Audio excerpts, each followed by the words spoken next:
अस्सलाम वालेकुम।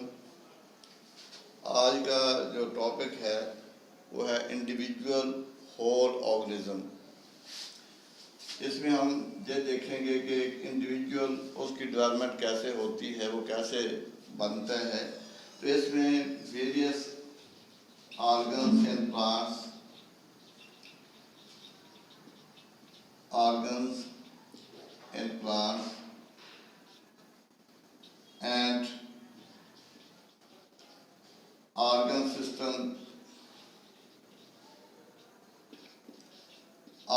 systems in animals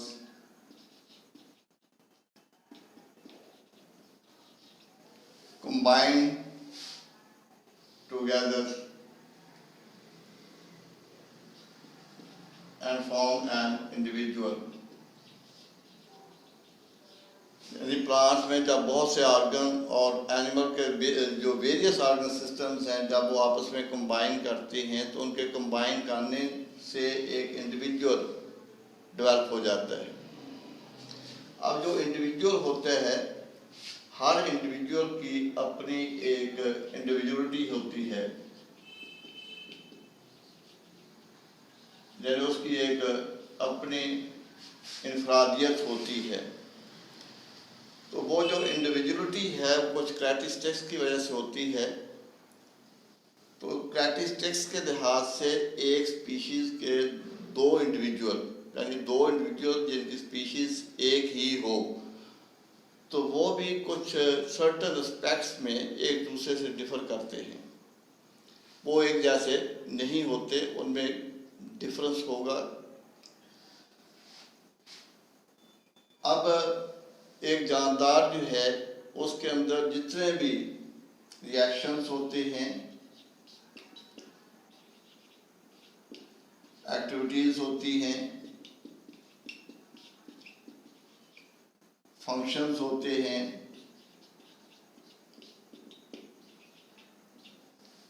तो जितनी भी एक्टिविटीज़ होती है एक जानदार के अंदर,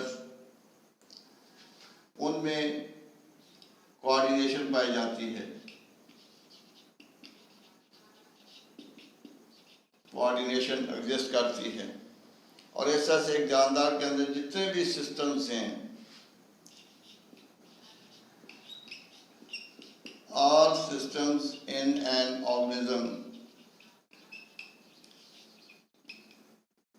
work in coordination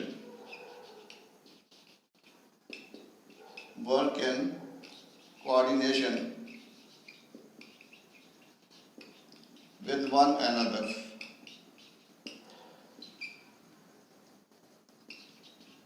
कि वो तमाम के तमाम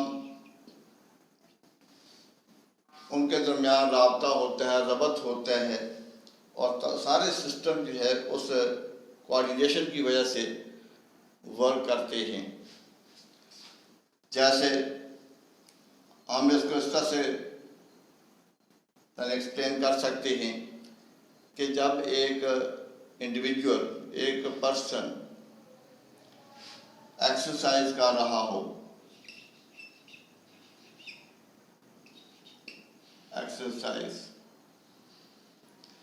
तो जब वो एक्सरसाइज में, यानी हार्ड एक्सरसाइज में एंगेज होगा, तो एक तो उसके मसल वर्किंग होती है,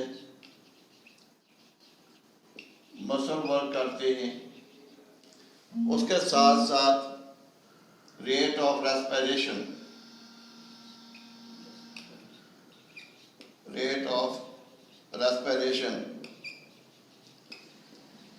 ये इंक्रीज हो जाता है, और उसके साथ साथ रेट ऑफ हार्ट बीट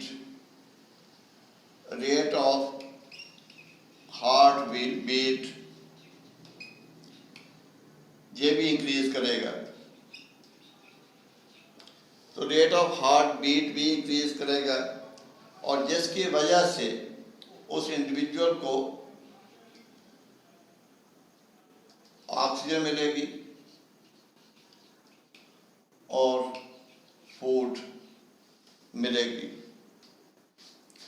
तो इस तरह से एक्सरसाइज के दौरान जो मुख्तलिफ सिस्टम्स हैं उनमें आपस में कोऑर्डिनेशन डेवलप हो जाती है, जैसे आपने जहाँ पर देखा कि रेट ऑफ रेस्पिरेशन इंक्रीज कर जाएगा ताकि मसल्स को ऑक्सीजन प्रोवाइड की जा सके, जहाँ उसकी जो रेट ऑफ हार्ट बीट है वो भी इंक्रीज कर जाएगी ताकि उसको ऑक्सीजन और जो फूड है वो प्रोवाइड की जा सके।